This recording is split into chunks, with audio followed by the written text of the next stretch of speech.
after that revolt, Saturday, it was November 17th, 1973, which became, there's a terrorist organization in Greece that calls itself November 17th. Anyway,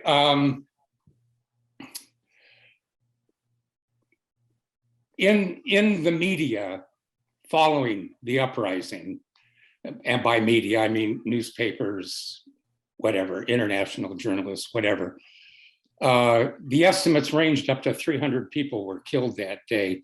The Greek government said 16 people were killed that day. And also that the majority were killed at two places, one of which was Ammonia Square. So yes, I'm guessing maybe more than 100 people were killed 2 blocks away from where it actually was happening while I was there.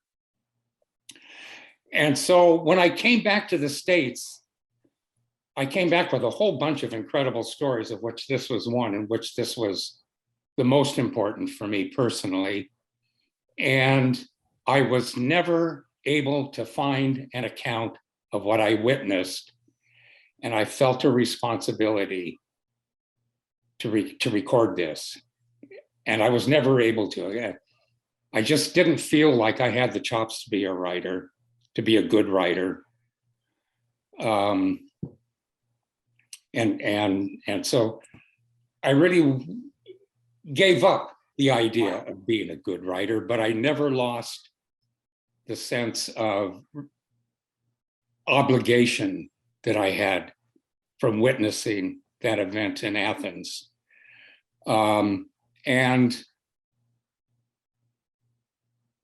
I guess, so my work as a biologist became paramount. And first on Cape Cod, then in North Carolina. But as I got close to retirement, I told myself, I've got to do something about those folks in Athens. I've got to do something about writing. I've got to try writing. And I'm going to do that when I retire. And I retired in 2007. And one of the things that happened that year actually was an incredible experience I had in Eastern Oregon on a trip, a vacation trip. I met a Basque man who's still a good friend of mine, but had an incredible experience with him.